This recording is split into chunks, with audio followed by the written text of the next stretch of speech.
Karoline Leavitt walked onto the set with a beaming smile and a look of defiance that made her look like she had already written a winning script.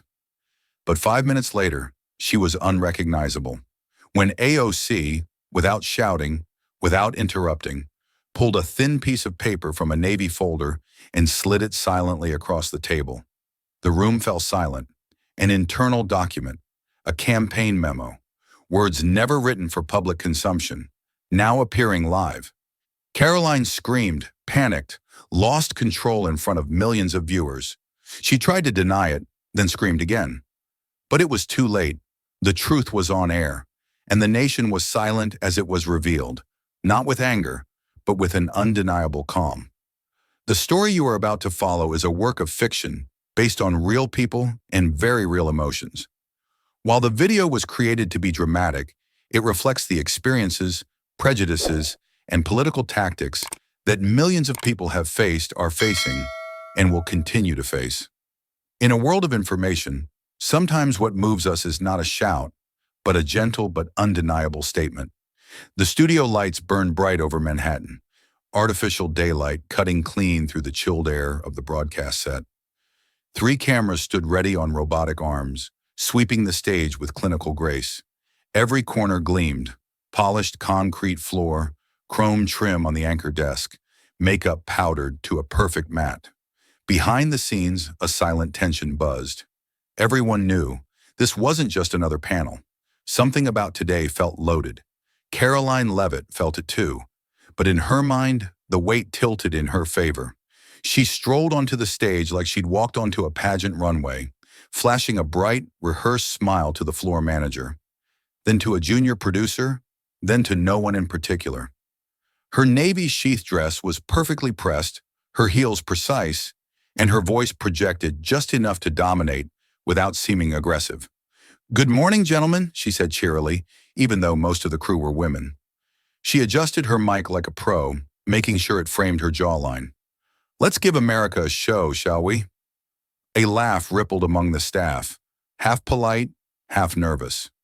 Karoline looked around the stage, eyes scanning for her counterpart. "Where's Alexandria?" That's when she saw her. Alexandria Ocasio-Cortez had been there for 15 minutes, quiet, still, alone. No entourage, no buzzing assistant with a clipboard. She sat in the guest chair, blazer neat, hair tucked behind one ear, reading from a legal pad filled with handwritten notes. In her lap rested a single navy blue folder, unmarked, simple, unassuming. But her fingers hadn't left it once. Unlike Karoline's kinetic presence, AOC seemed carved in place, present but not performative. Karoline gave a quick glance, then looked away. "Always the serious type," she whispered to a crew member with a smirk. From the control room, the lead producer leaned into his headset. "Camera 1, stay wide on the intro. Let's catch that contrast."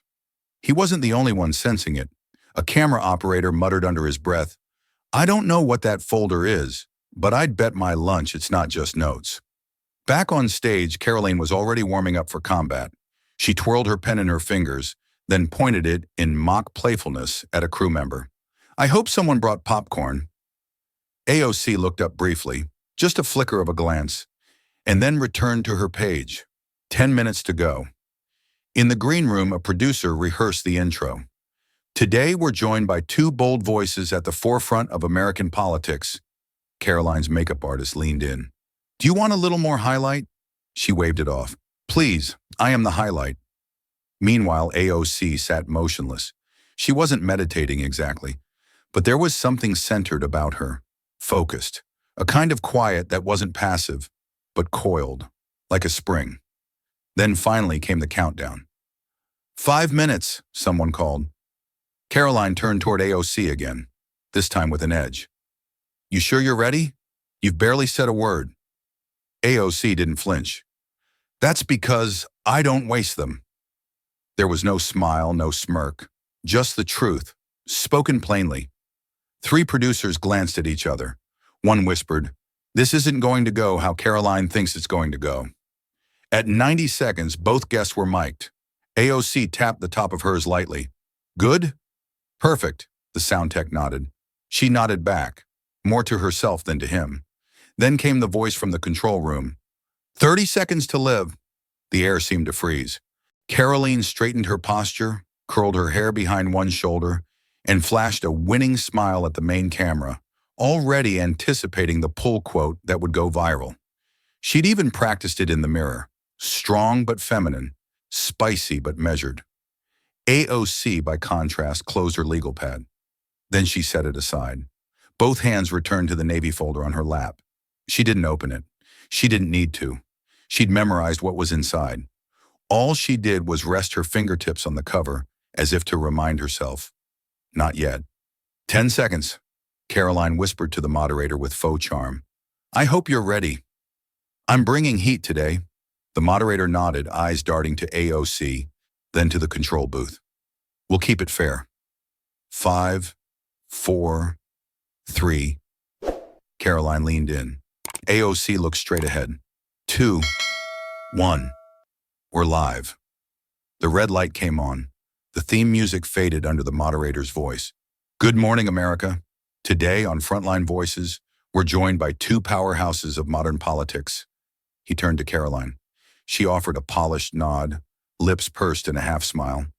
Then to AOC, who met the camera's gaze. Not with charm, but with clarity. After introductions, the moderator asked the opening question, something innocuous about partisan gridlock. Karoline pounced. Well, with all due respect, she said, tilting her head theatrically. Congresswoman Ocasio-Cortez is passionate, I'll give her that. But passion doesn't govern. Competence does a calculated jab, light enough to sound civil, sharp enough to bite. The studio held its breath. AOC didn't blink. She didn't rush to respond.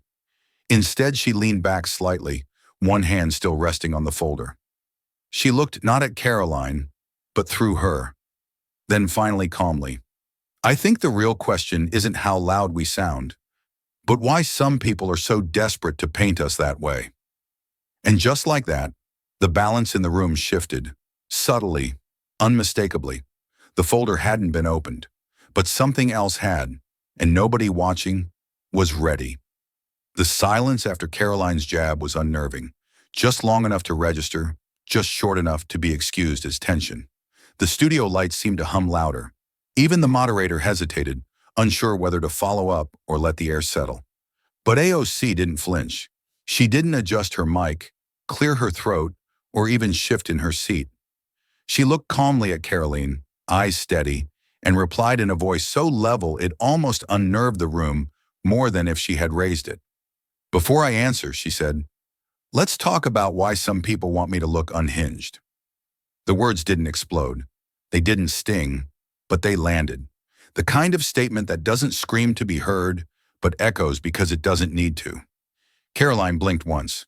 The moderator turned slightly toward AOC, unsure what she meant. The audience at home hadn't felt it yet, but in the studio something shifted. Then came the moment. AOC gently opened the Navy folder that had rested on her lap since she entered the room. She didn't raise it like a weapon. She simply took out a single sheet of paper, unfolded it with deliberate grace, and slid it across the desk toward the moderator. Her fingers brushed the edge once. Final, clean. This, she said softly, isn't my opinion. It's your blueprint. The moderator accepted the page instinctively, eyes dropping to scan its contents. Printed in bold across the top were 6 words. Draft communication strategy. Internal use only. There was a silence in the control room as well, then a whisper, too sharp to ignore. What is she doing? The lead producer leaned forward, tension in his shoulders. Keep wide, don't cut. Let this breathe. On screen, the moderator blinked rapidly, reading the first paragraph aloud without realizing it. Identify targets who display performative confidence. Engage them emotionally. Reframe reactions as instability. Language to emphasize. Unfit, emotional, unpredictable. Karoline's posture changed, not dramatically but noticeably. Her left hand dropped from the table to her lap. Her right shoulder lifted slightly. Defense mode, but late. This was sent to me anonymously 2 weeks ago, AOC said. I had it verified through a trusted source who worked in political comms for years. Karoline leaned forward, forcing a scoff. This is ridiculous. It's fake. AOC didn't blink. It's signed. It's dated. It's reviewed by 2 senior members of your team. And it names me. Not for what I've said, but for how I might react if provoked. Karoline glanced at the camera, then to the moderator, then back to the document. Her voice lifted, tinged with a sharpness that didn't sound like confidence. You brought this here to play victim. You want headlines. AOC met her gaze. I brought it here because you thought no one would ever call it out loud. A murmur ran through the studio crew. Even the lighting operator glanced away from the panel to look at the stage directly. In the control booth, someone whispered, "We should cut to break," but the lead producer raised his hand. "Number, let it roll." Back on set, the moderator cleared his throat, voice tight. "Ms. Leavitt, do you deny the memo came from your team?" Karoline's eyes narrowed. "I haven't seen that page in my life." OC didn't move. "That's possible, but it still came from your house. And it's not just about me." She tapped the corner of the page gently. "It targets 3 members of Congress, all women, all outspoken, all easy to frame as irrational if we so much as raise our voices." Karoline snapped, "You're twisting everything. This is a trap." But her words didn't land. Not after that document. Not after the calm. AOC folded her hands. "If asking for dignity is a trap, I'll gladly walk into it." For a full 3 seconds, no one said anything. No one breathed. And in living rooms across the country, viewers leaned forward, not because of the shouting, but because someone wasn't shouting. Karoline sat frozen, fingers drumming unconsciously against her thigh. AOC sat still, the folder now closed. The camera panned out slowly. The moderator tried to pivot. "Let's move to the next question." But even he couldn't pretend it hadn't happened. And in the control room, the assistant director muttered under his breath, "We've got a moment. Don't waste it." What no one in that studio could admit, but every viewer could feel, was this: something just cracked, not with volume, not with fireworks, with proof, and the quiet power of a woman who refused to play the role they'd written for her. The rain tapped against the window of AOC's Washington, D.C. office with the quiet rhythm of a metronome. Outside, the Capitol dome loomed in misty gray, but inside, the light from her desk lamp carved out a warm, focused circle. It was nearly 9 p.m. The building had emptied out hours ago, leaving only the low mechanical hum of heating vents and the soft scratch of her pen on legal paper. Her team had gone home. She'd told them she needed space to think, which wasn't a lie, but it wasn't the full truth either. Her inbox had been unusually quiet that day. No subject lines screaming for attention. No urgent policy requests. But at the top of her unread list was one message that stood out precisely because it tried not to. No subject. No sender name. Just a single attachment. AOC hovered over the email. Then she clicked. The download bar inched across the screen slowly, as if aware of what it was delivering. The file name read, Messaging, Memo, Internal Only, .pdf. Her heart didn't race. Her breath didn't catch. Not yet. She'd received these kinds of things before. Hoaxes, traps, smear bait, the usual shadow games of Capitol Hill. Most went straight to digital forensics. Some went to trash. But this one, she stared at it for a moment longer. Something about its silence felt real. She opened the PDF. 3 pages, no logo, no watermarks, no names. But the tone was unmistakable, cold, confident, and clinical. Her eyes scanned the headers. Objective, reduce credibility of progressive female representatives. Tactics, trigger, reframe, isolate. Target profiles, AOC, Bowman, Luna. She kept reading, each sentence more calculated than the last. It wasn't about debating. It wasn't even about policy. It was about engineering perception. The phrasing was sterile, but the intent burned through. Push her. If she defends, label it emotional. If she pauses, call it calculated. Either way, she loses. That line made her stop. She read it again, then a third time. Each reading felt like someone was speaking directly into her ribcage. She stared at it until the words blurred. Her eyes didn't move, but her hands did. She reached for her pen, underlined the sentence, circled it twice, then pushed her chair back from the desk. She stood, walked over to the window. Rain streaked down the glass in uneven lines. Behind her, the memo glowed coldly from the screen, casting faint reflections on the office walls. She didn't trust it. Not yet. She couldn't afford to. But something in her already believed it. It wasn't just the words. It was the tone, the unmistakable sound of political operatives treating human integrity like a chessboard. And she'd heard this music before. She thought back to hearings where her voice was labeled too sharp, to interviews where her pauses were cut into hesitation, to pundits who said she felt angry even when she smiled. The memo didn't invent this script. It just confirmed it was written. She picked up her phone and dialed a number from memory, someone who had once worked deep inside a Republican PAC's messaging division, now teaching at a university far from D.C. They answered on the second ring. "Hey," AOC said, skipping greetings. "Can I send you something right now? I need to know if it's what I think it is." An hour later, her phone buzzed with a reply. "It's real, or at least it's close enough to everyone I've seen in the last 10 years. You should hold on to it, but use it carefully." She didn't respond. Just opened a desk drawer and pulled out an old moleskin notebook, her campaign notebook from her first congressional run. The pages were filled with messy scrawls, stats, rally notes, even an old flyer folded into the back pocket. She slipped the printed memo between two pages, right beside a quote she'd copied years ago. "When they can't dispute your ideas, they'll distort your voice." She stared at that sentence as if it had waited all this time to meet its proof. She didn't plan right then. She didn't rehearse. She just sat down, folded her hands, and exhaled. There wouldn't be fireworks. There wouldn't be shouting. There would be timing. She closed the folder, tapped it once with her finger, and whispered to herself, not as a warning, but as a promise. They're not ready for quiet. The city outside her window had dissolved into blurred halos of light, street lamps smeared by rain, sirens distant and half-formed. Inside the office, it was quieter than quiet. AOC sat alone, the overheads off, a single desk lamp casting a circle of amber light across the paper-strewn surface. The memo lay at the center like a crime scene photo. Flat, silent, but screaming if you knew how to listen. She didn't touch her phone, didn't open her laptop. Just sat, back straight, arms folded, eyes fixed on the printed document. It was barely 3 pages. Clean margins. Clinical structure. But it read like a weapon. One crafted not to wound, but to erase. Her finger tapped once against the table. Then she began reading again. Not scanning, not skimming, but dissecting. Objective: disrupt public credibility of high-profile progressive female representatives.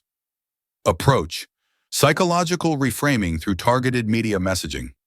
She felt the language tighten around her like fishing line, thin, invisible, and sharp when pulled. Each paragraph was worse than the last. Target: Alexandria Ocasio-Cortez. Secondary targets: Presley, Luna. Identified vulnerabilities: perceived temperament, use of emotion and rhetoric, reaction speed under pressure. Suggested framing: reactive, easily flustered, unpredictable under scrutiny. And then the line that anchored the whole thing, buried halfway down page 2, under the header audience triggers: push her. If she defends, label it emotional. If she pauses, call it calculated. Either way, she loses. She didn't flinch this time. She'd already memorized it.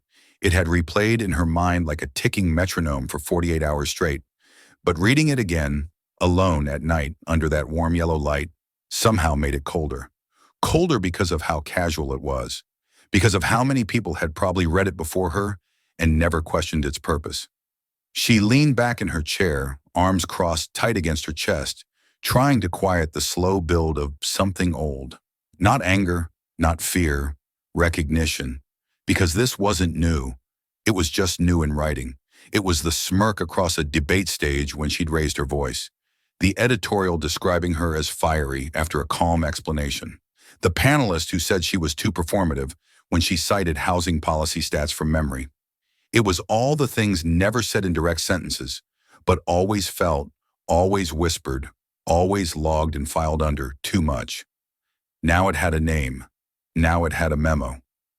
She stood slowly, walking across the room to the window, arms still folded. The Capitol building glowed softly in the mist. Less powerful at night, more like a relic. Her reflection looked back at her in the glass. A woman whose name was being weaponized not because of what she believed, but because of how she made people feel when she spoke those beliefs aloud. Back at the desk, she took out a pen and circled a phrase near the bottom of the final page. Emotional instability when challenged. It was clinical, cowardly, and most insulting of all, unoriginal. She scribbled something in the margin next to it. They're not scared of emotion, they're scared of clarity. The truth hit harder the longer she sat with it. This wasn't about her. It never had been. Her name was just one of many. The tactics in the memo didn't originate with her, and they wouldn't end with her either. This was a strategy built to bury voices in doubt, to make the public question not the argument, but the messenger. Her fingers ran along the edge of the paper. She flipped it over. The back was blank, like they never expected it to be seen, like they counted on silence. She looked down at the memo once more, then turned to her journal, the same one she'd carried since her first campaign. She flipped past old entries, field notes, rally schedules, handwritten policy drafts. Then halfway through, she found the quote she needed. It was one she'd copied from a mentor back in the Bronx. If your truth makes them uncomfortable, they'll rewrite the way you said it before they ever address what you meant. She placed the memo next to it, side by side, proof and prophecy. Then, without thinking, she reached for a post-it note and wrote a single word in block letters. Ready. She stuck it to the folder, closed the lamp, and in the darkness, as the rain finally began to ease, she didn't feel fear. She felt alignment, because now she knew the script, and that meant she could burn it. The sun had not yet risen, but the city outside was beginning to shift. Headlights cutting through fog, security lights flickering off along the Capitol perimeter. AOC sat in her apartment kitchen, mug untouched, phone in hand. She hadn't slept. Not deeply, at least. The memo sat on the table in front of her, now marked up with notes, circles, a few underlines in green ink. Her journal lay beside it, still open to the quote about truth and distortion. She knew she couldn't act yet, not without confirmation, not without someone who had been on the other side of the curtain.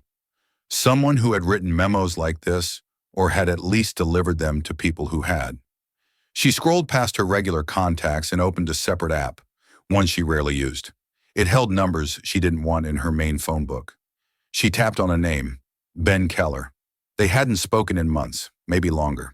He used to work with a Republican-aligned PASC in 2018, back when messaging strategy was still mostly crafted in smoke-filled boardrooms and not algorithm-driven echo chambers. Ben had left under strange circumstances, a quiet departure, no scandal, just gone. Word around the Hill was that he'd burned out. Word in smaller circles said he'd grown a conscience. She stared at his name for a second longer, then hit call. It rang once, twice. Alex? A male voice answered, groggy, confused. Yeah, sorry, she said. I wouldn't call if it weren't important. A pause. You okay? No, she said, but I think I just got handed a piece of something you might recognize. That woke him up. Go ahead, she explained carefully. The anonymous email, the attachment, the language, the targets. She didn't read the whole thing aloud, just a few lines, the ones that mattered. Push her. If she defends, label it emotional. If she pauses, call it calculated. Ben sighed, not sharply, slowly, like someone realizing something he'd hoped had ended. Hadn't. Oh, God, he muttered. They're still using that playbook. So it's real? She asked. It's real, he replied. Or if it's not the original memo I remember, it's one of the dozens like it. They're all variations on the same theme. Psychological targeting, language manipulation, optics-based undermining. She didn't say anything, just let him keep talking.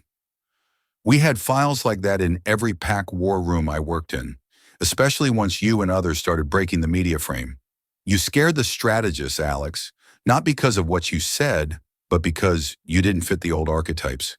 You didn't come from the Ivy League. You didn't apologize when you were interrupted. You didn't play nice. So they wrote a new rule book. This is part of it. She closed her eyes, not because she was tired, but because every word confirmed something she'd known in her bones. How do you know it's the same people? She asked. Because I helped write the early drafts, he said, voice low now. It was a cycle. Every time a woman like you gained momentum, they'd run a diagnostic, figure out what lines worked, what clips got clicks, which words stuck in people's minds. Emotional, angry, calculated, unstable. Then we'd feed those to media surrogates.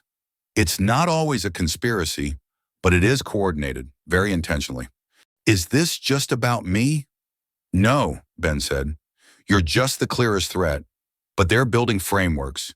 You're the prototype, and they're already testing the next round. She tapped her fingers against the memo.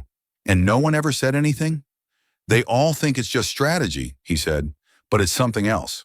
When you plan how to discredit a woman's facial expression or deliberately provoke someone to capture their reaction out of context, that's not strategy. That's premeditated character distortion. A long pause followed. She finally asked, "Would you go on record?" "I can't," he said. "Not yet. My NDAs are too tight, and I've already had one warning call this year, but I'll back-channel what I can. Quietly. There are others who might speak if you make this public." She nodded. "I'm not trying to destroy anyone. I just want the game exposed." "I know," Ben said, "and that's why they're afraid of you." There was something sad in his voice. Not regret, resignation. "You still have my encrypted email?" he asked. "I do." "Send me the document. I'll confirm the metadata. If it matches the internal templates we used, I'll write you a private brief you can use without attribution." "Thanks, Ben." "One last thing," he said. "You know what scares them more than any memo?" "What?" "When you stay calm. That's when they panic. That's when the mask slips." She didn't answer. Because she knew. She hung up, sat in silence, then slid the memo back into the folder. Her fingers rested on it a moment longer this time. Not out of doubt, but out of quiet readiness, the kind that precedes storms.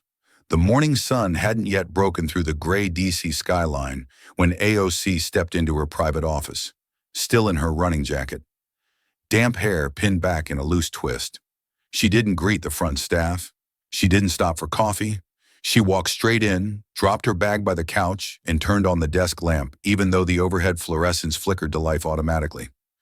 The folder was still on her desk where she'd left it the night before, right beside her notebook, open to the quote she hadn't touched in years.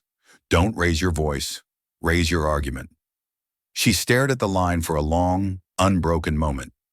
She'd first written it in the margins of that notebook in 2017, back when she was still knocking doors in the Bronx, and most people couldn't pronounce her last name. Back then, it had been a reminder to resist the pull of anger, to use facts, to stay calm even when the world pushed for a spectacle. Now, the memo sitting beside it made that principle feel more urgent than ever. It wasn't just good advice, it was counter-strategy.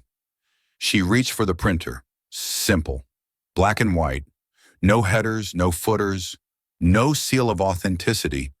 And yet every word on the page spoke with the confidence of something written for insiders, never meant for eyes like hers.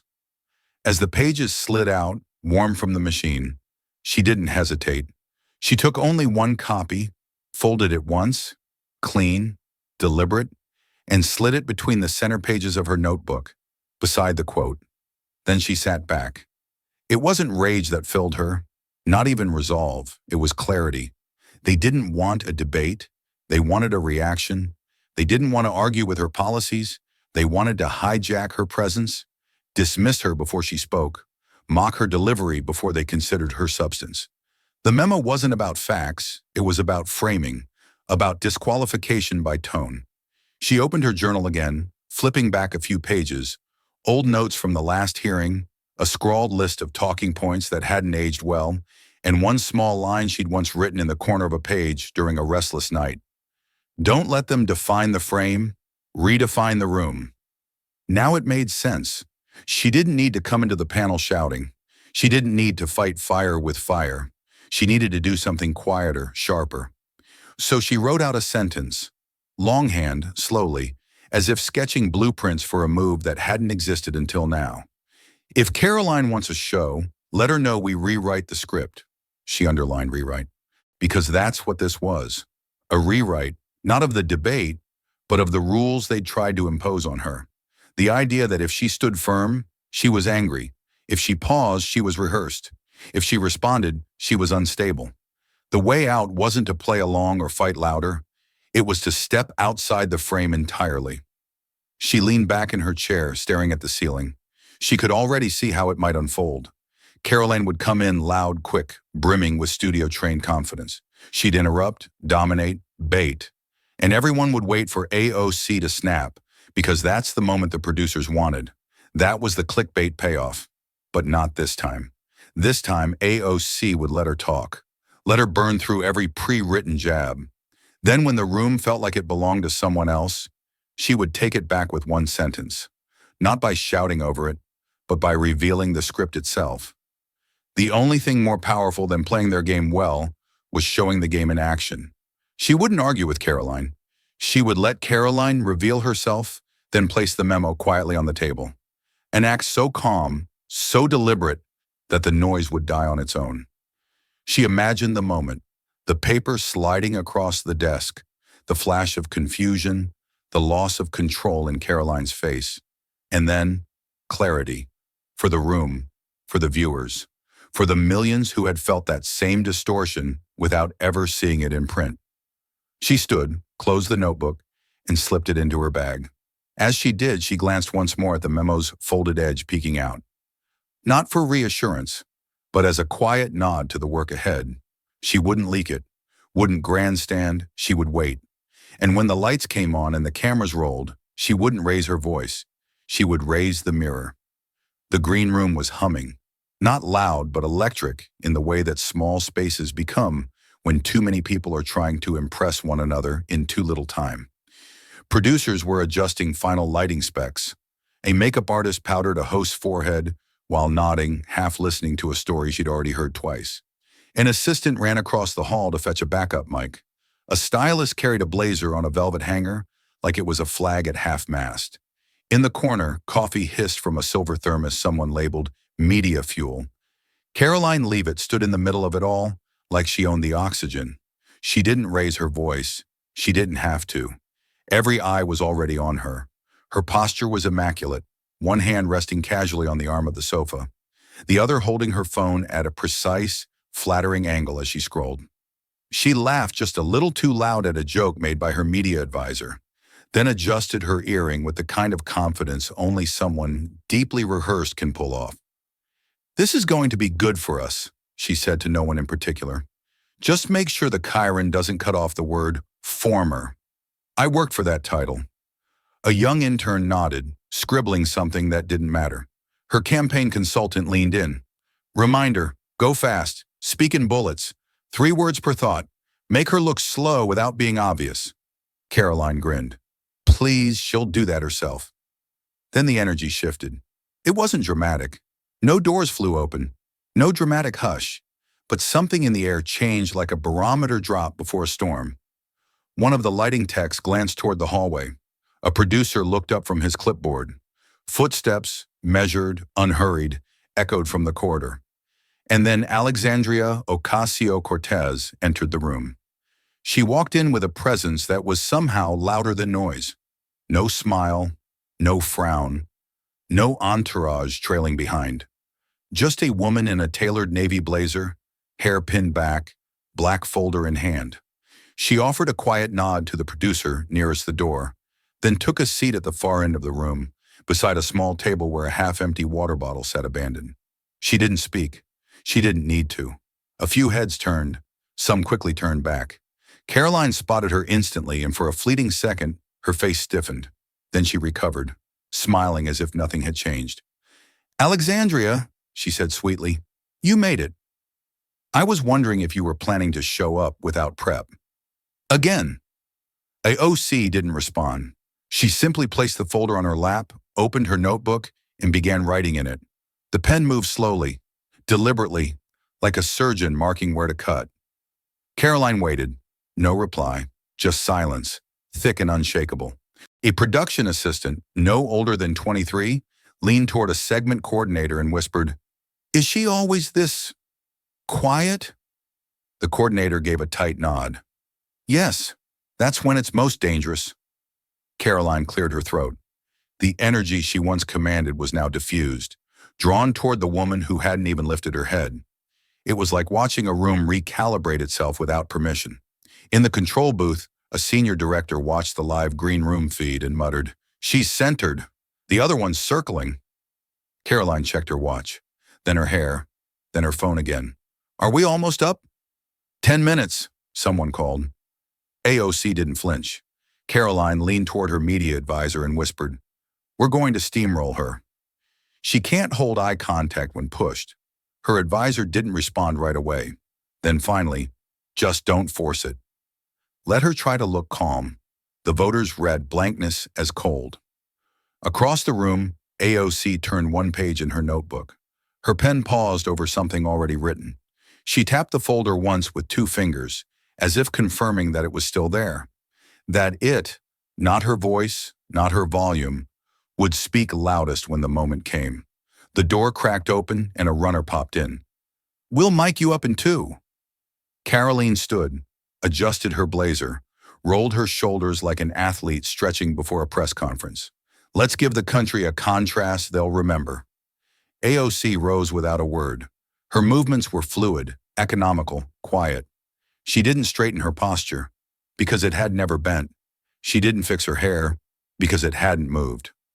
She walked to the hallway, folder tucked under one arm, and paused only once before stepping toward the stage.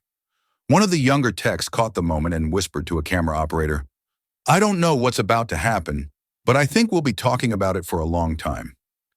The camera operator just nodded, because somehow everyone already knew. The real story wouldn't start when they went live.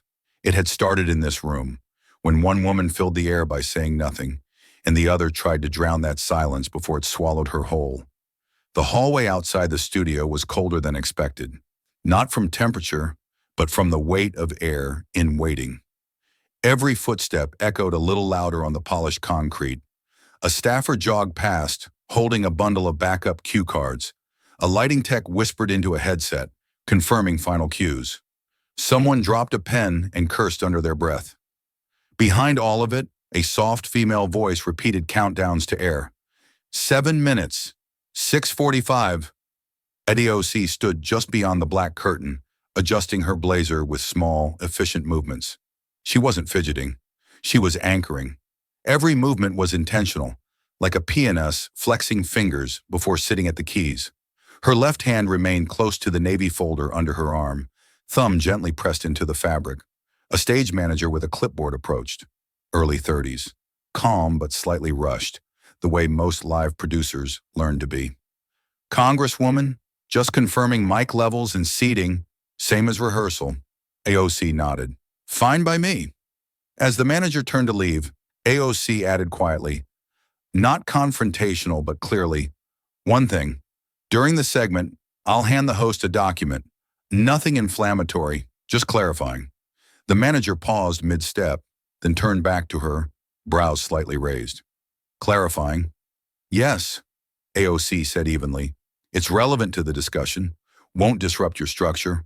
I'll wait until the right moment." The manager hesitated, just long enough for her to catch it.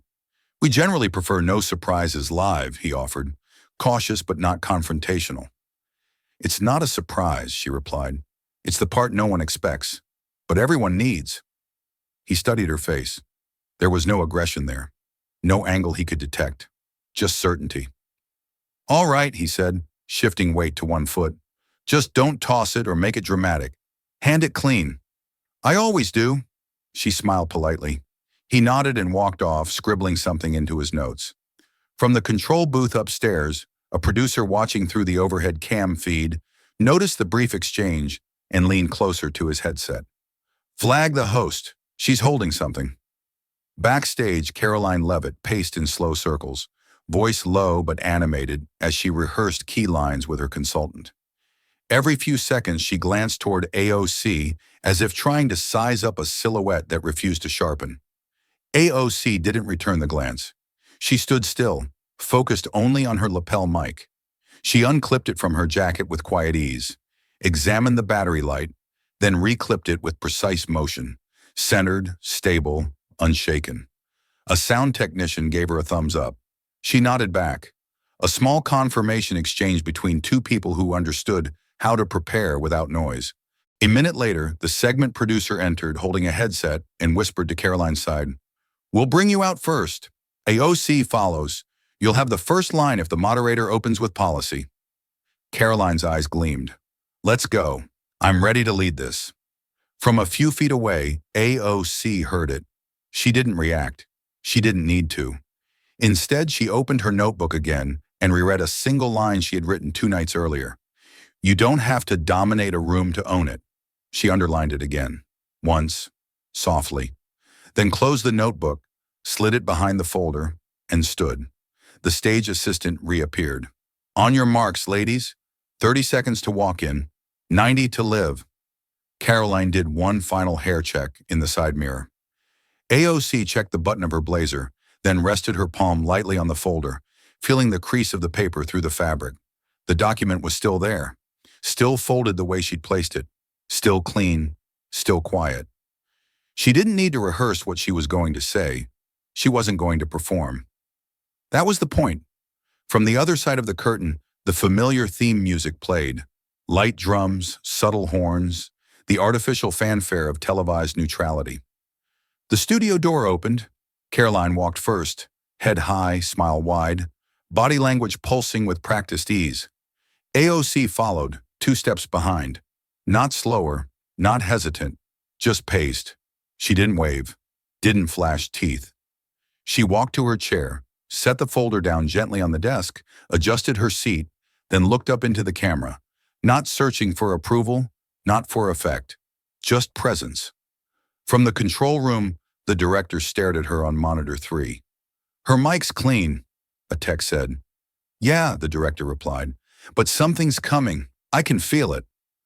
Then the floor manager gave the countdown. "In 5, 4, 3. AOC breathed in.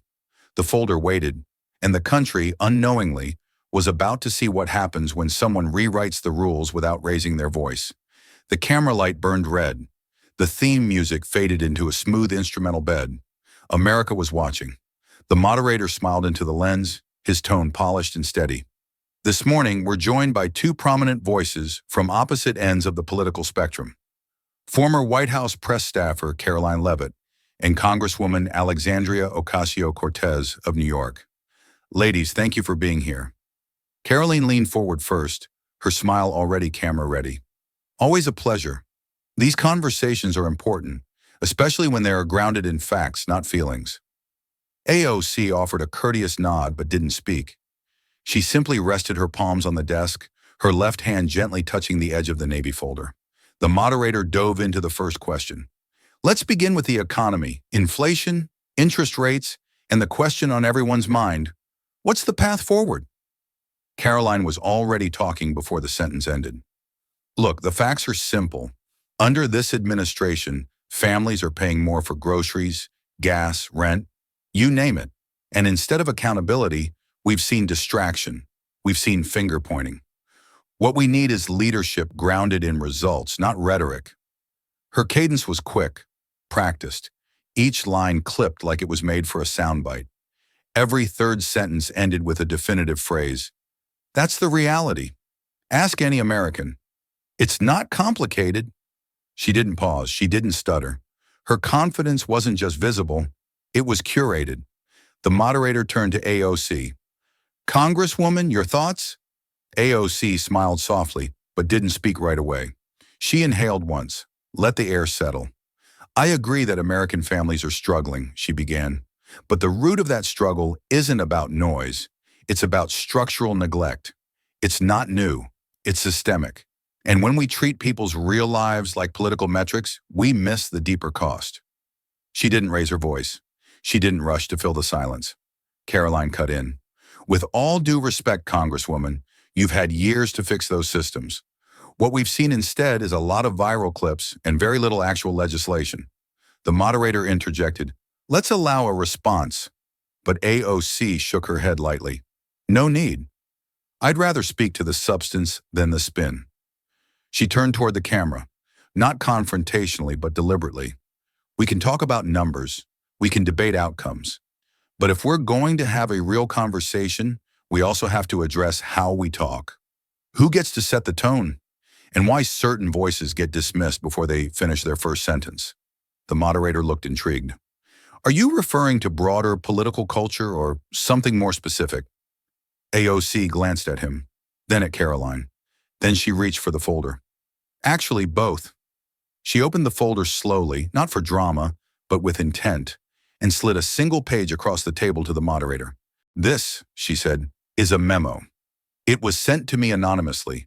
I had it verified by a former GOP communication strategist. It's dated, detailed, and very clear in its objectives." Karoline's smile flickered. Her eyes narrowed slightly.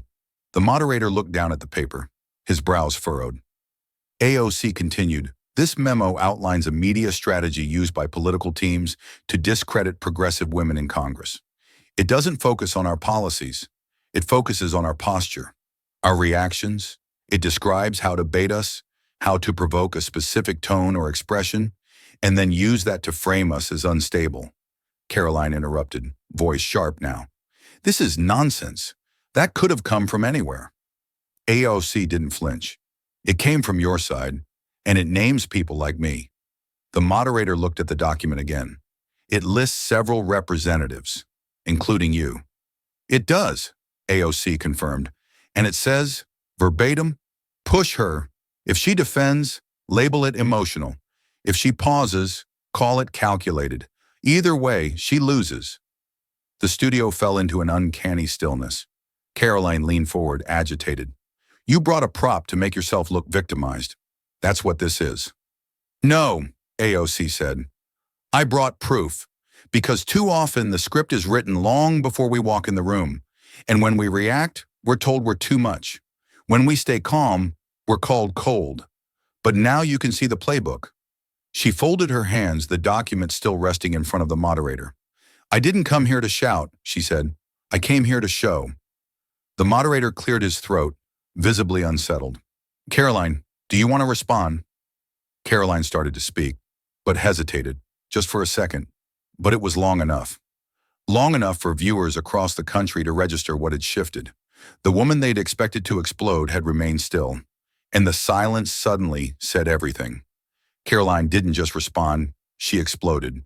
Her voice, once polished and paced, now broke into jagged bursts of outrage. "You planned this! You planted this! This is fake! And you know it!" AOC didn't flinch. Her fingers remained folded on the desk, eyes calm, even kind. "If it's fake," she said, tone steady, "then maybe ask why it was sent to your staff first." Karoline blinked. A pause. Just enough time for the audience, and every viewer watching from their homes, to notice something cracked beneath the surface. The moderator looked stunned, frozen halfway between stepping in and letting it unfold. Behind the glass wall in the control room, the lead producer leaned into her mic and whispered, "Do we cut?" No one answered. No one wanted to be the person who pulled the plug on this. Karoline's mouth opened again, but what came out wasn't confidence. It was desperation. "You don't even know where this came from," she barked. "It could be from anyone. An intern with Photoshop." AOC leaned slightly forward. Her voice didn't rise. It narrowed. "You're right. I didn't know. So I asked someone who did. A former communications director, Republican, veteran. He told me this memo wasn't just real. It was routine." She let that word linger. Routine, as if it were an indictment in itself. Karoline turned to the moderator, voice rising again. "Are we seriously doing this? Letting her peddle conspiracy theories on national TV?" The moderator hesitated. His cue cards, once a reliable anchor, now looked like paper shields against a storm. AOC didn't press. She looked at Karoline, not with anger, but with a sadness that felt more powerful than any retort. "It's not a conspiracy," she said. It's a script. One that too many women, especially women who look like me, have been forced to navigate their entire careers. She turned to the camera. I didn't write the lines, but today I chose not to play the part. Back in the control room, a junior tech whispered, "She just flipped the whole segment." Karoline stood now, hovering half out of her seat, flustered, hands gesturing wildly. "I'm not going to be ambushed by this woke theater. This is a joke. You're not serious. You can't be serious." The moderator tried to guide her back. "Karoline, please. Let's let Congresswoman Ocasio-Cortez finish." "No," Karoline snapped. "She finished the moment she brought that." She jabbed a finger at the paper. "It's a trap, designed to make people like me look like villains. And you're all falling for it." AOC looked down, exhaled slowly, then met Karoline's eyes again. "This isn't about you looking like anything," she said. "It's about what's already been done, behind closed doors, and what happens when those doors finally open." Karoline's voice cracked. "You think you're so clever." "No," AOC replied. "I just read what they hoped I'd never see." For the first time since the debate began, the moderator had nothing to say. There were no follow-up questions, no gentle pivots to safer ground. Only the weight of what had just been unveiled. Then something unexpected happened. Karoline sat down. Not because she wanted to, but because she had nowhere else to go. She adjusted her microphone with trembling fingers. Her eyes darted sideways to the producers, as if asking for help. None came. And AOC, she didn't celebrate, didn't smile. She simply closed the folder, folded her hands, and waited. Fade to silence. And that silence, it wasn't empty. It was earned. The segment hadn't even ended when the studio's private Slack channel began pinging like a fire alarm. A junior editor in post-production had noticed something off. Just before the cut to commercial, as Karoline tore off her microphone, she had it muted. Her voice, low, bitter, carried straight into the audio feed. "This is what happens when you let them talk too long." Within minutes, someone clipped it. 30 seconds of raw footage.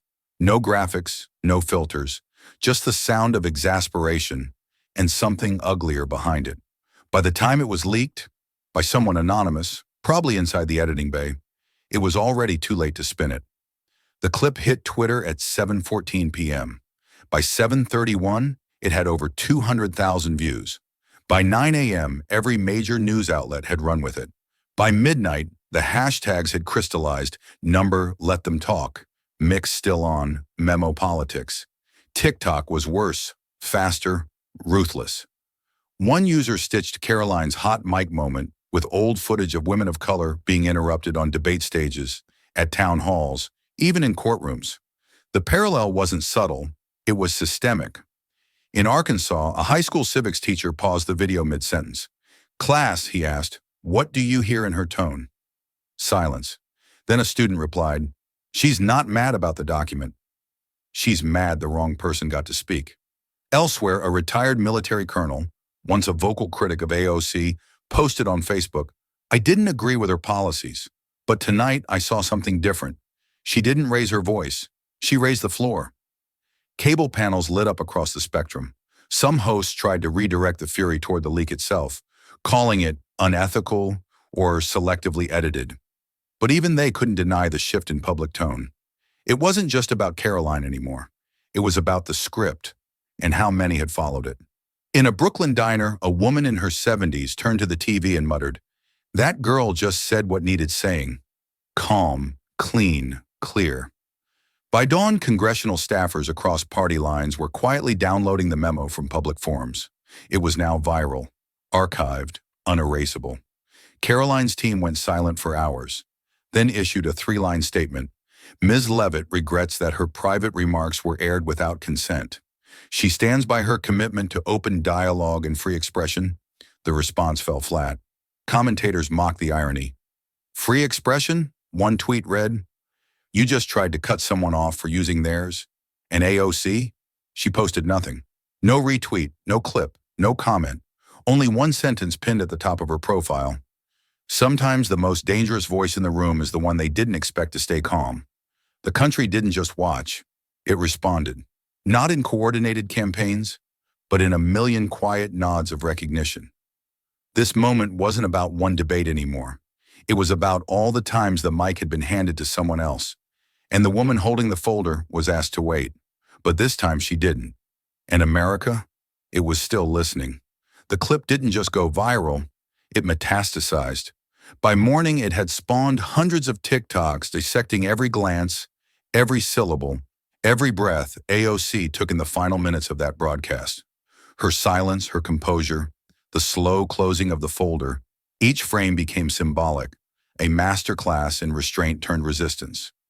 YouTube Shorts followed suit, splicing together commentary from Gen Z creators, political science professors, and even makeup influencers chiming in on what calm power looks like. What surprised everyone most wasn't just the public's appetite, it was who joined the chorus. Two former PAC staffers came forward anonymously, then publicly, confirming the memo. One even posted a screenshot of the internal Slack conversation that matched AOC's printed document word for word. This was routine, one wrote. We used language to box people in, especially women of color. If they got mad, they were angry. If they stayed calm, we called them robotic. It was never about ideas, it was about image. A media strategist from an old campaign quietly reposted the memo, adding, "We all saw it. We just didn't think anyone would say it out loud." Late that night, a retired civics teacher in Ohio uploaded a video to Facebook. Her voice trembled not from emotion, but from the weight of years. For decades, she said, I told my female students, especially the ones with fire in their bellies, stay calm under fire, don't give them a reason to call you emotional. Tonight I saw someone do that, not to survive, but to dismantle the whole game.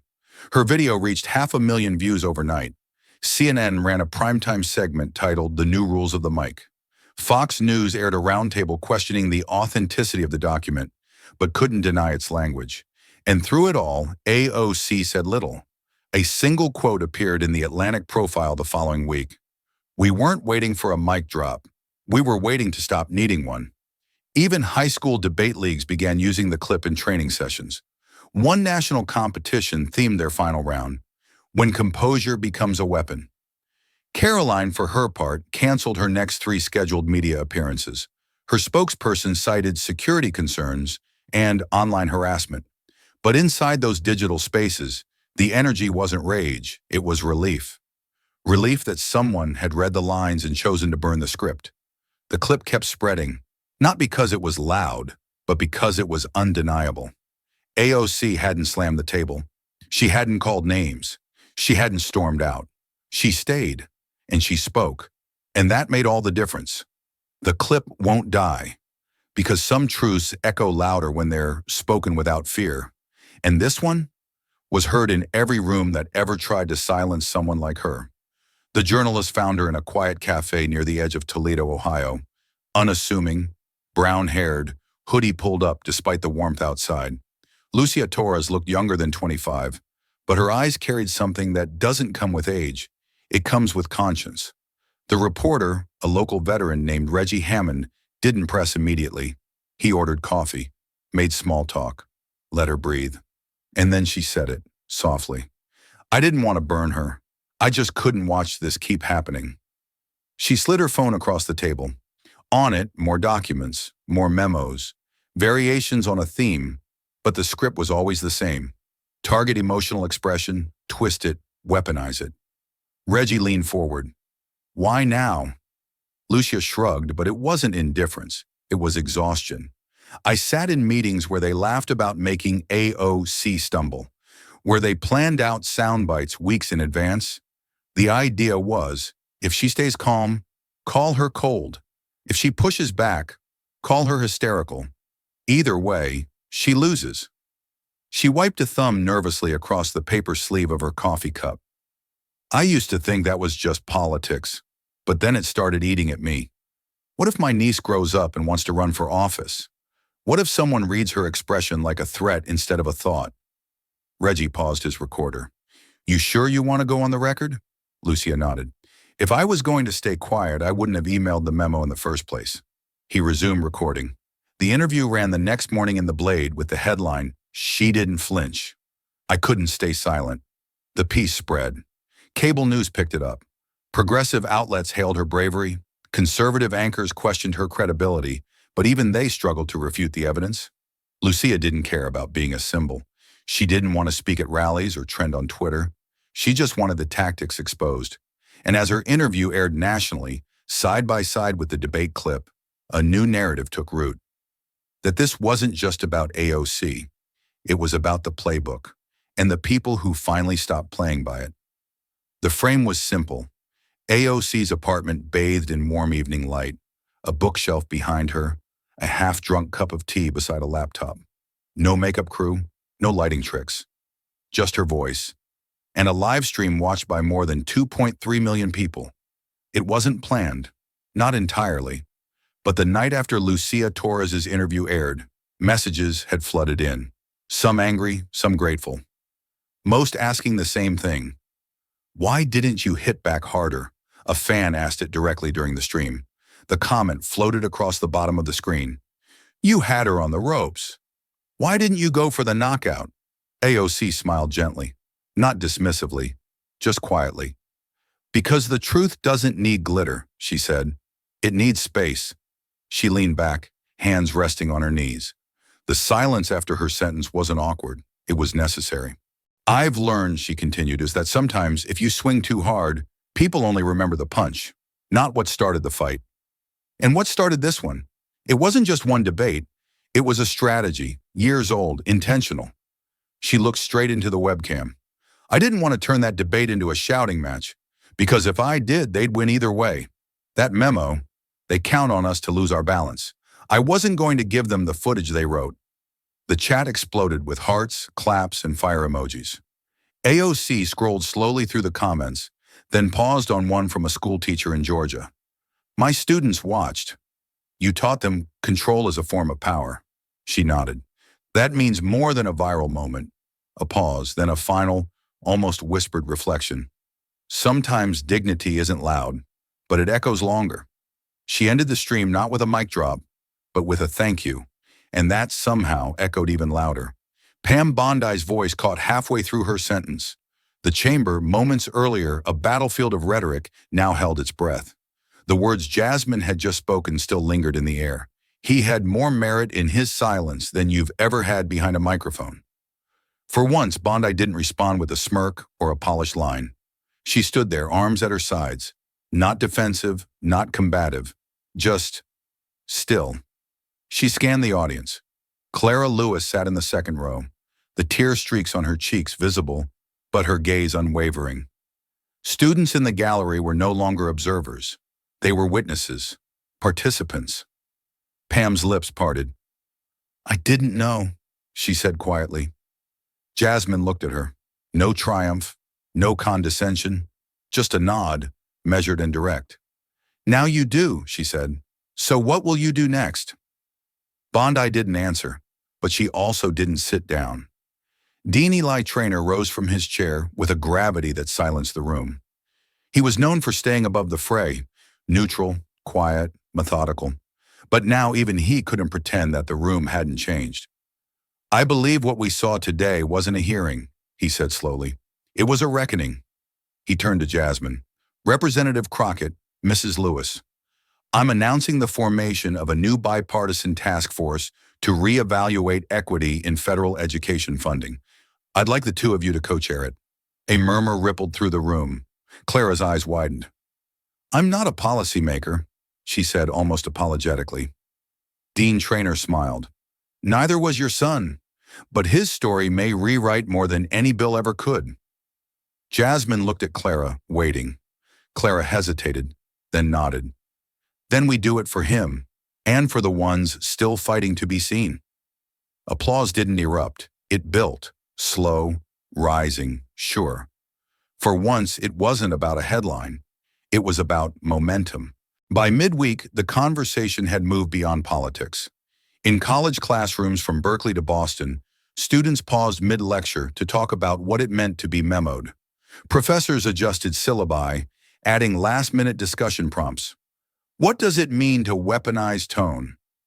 In a civics seminar at Howard University, one sophomore stood and said, They didn't just attack AOC. They tested a system, and the system blinked. On TikTok, a stitched video of Karoline's outburst, followed by AOC's calm handover of the memo, racked up 4 million views in 48 hours. But the comments told the real story. "My mom said this happened to her in every meeting," wrote one user. Another, "I've been memoed my whole career and didn't have a word for it until now." The term caught on. Memoed, a word that didn't exist the week before, was now shorthand for what happens when someone is framed by strategy, not substance. When emotional narrative is manufactured to discredit a calm mind. Community centers picked it up too. In a women's leadership workshop in Atlanta, organizers printed the memo and asked attendees to mark each tactic they'd experienced. Every woman raised her hand. In a Chicago youth center, teenage girls reenacted the moment as part of a spoken word slam, ending with the line, "They scripted her fall." She rewrote the final scene. Newsrooms were not immune. Internally, editors questioned their own editorial biases. One network quietly retired a passion meter graphic used during political coverage. Another instructed its producers to audit debate clips for unequal mic cuts and framing angles. A newsletter in Austin published the headline, "The memo era is over, if we say so." It wasn't just sympathy, it was recalibration. A generation raised to believe that keeping your cool meant control now asked. Control for whom? Across demographics and party lines, the undercurrent was the same. It wasn't just AOC's truth that resonated. It was the recognition of a deeper architecture built to distort. And in calling it out, not by shouting, but by showing, AOC had made the invisible visible. A junior at a journalism school summed it up during a campus panel. She didn't just go off script. She burned the stage and asked if we ever needed one. When the press frenzy peaked, when every morning show wanted her on, every op-ed begged for a quote, and headlines screamed her name in alternating tones of praise or skepticism, AOC stayed silent. No interviews, no tweets, no late-night rebuttals. Just one statement posted quietly to her congressional website. "Let the memo speak. I'll be busy working." That line, stripped of flourish, hit harder than any televised monologue. Journalists tried to interpret the silence. Some called it strategy, others called it grace. But most agreed, it was a power move rooted not in retreat, but in refusal. In refusing to perform outrage, she denied them the footage they craved.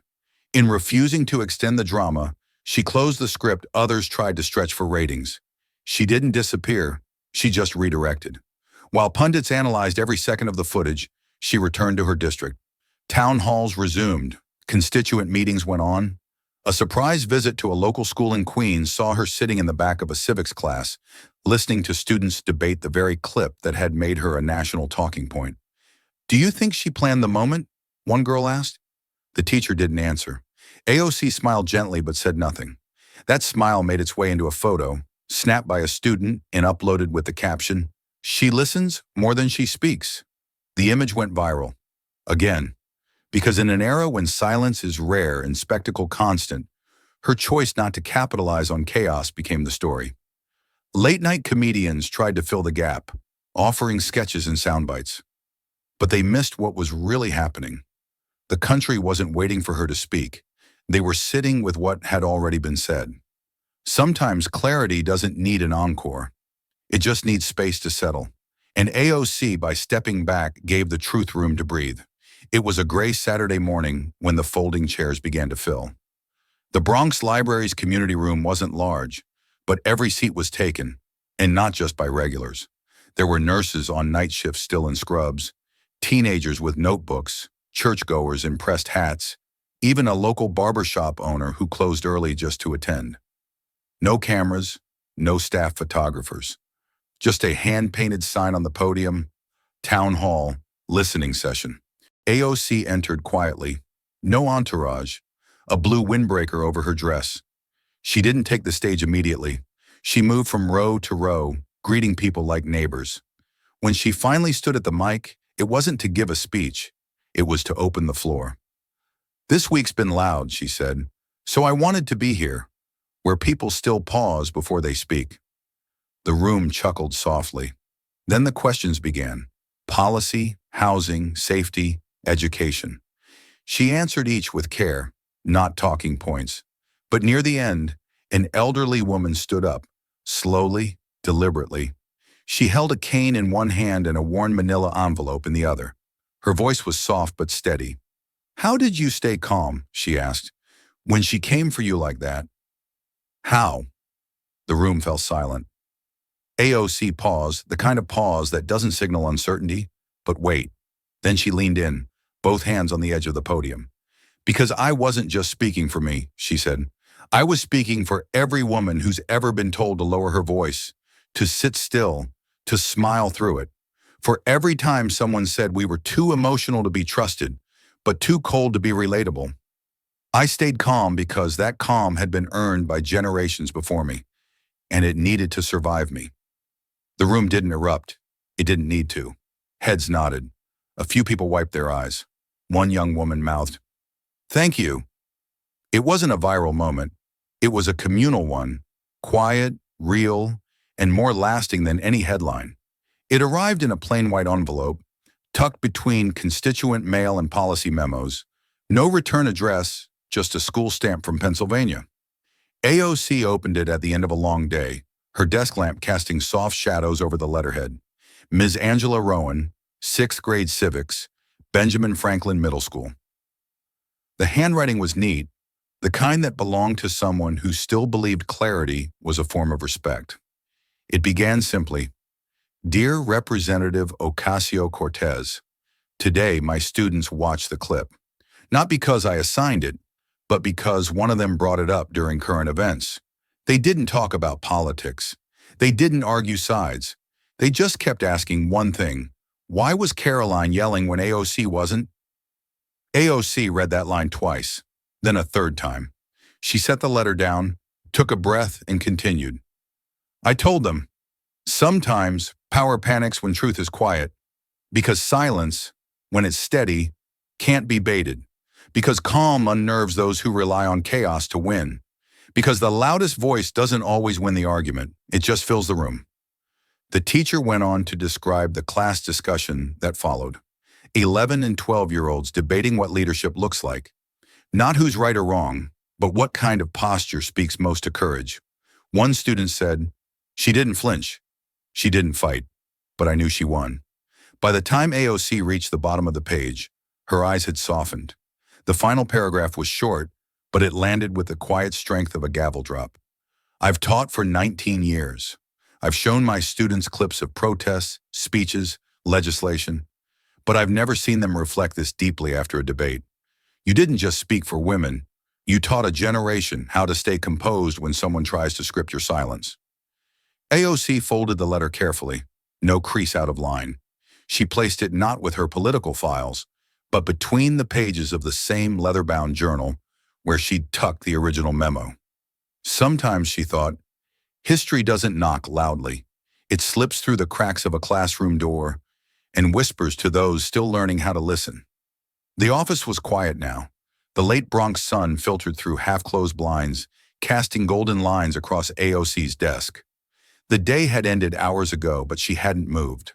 Not out of fatigue, but deliberation.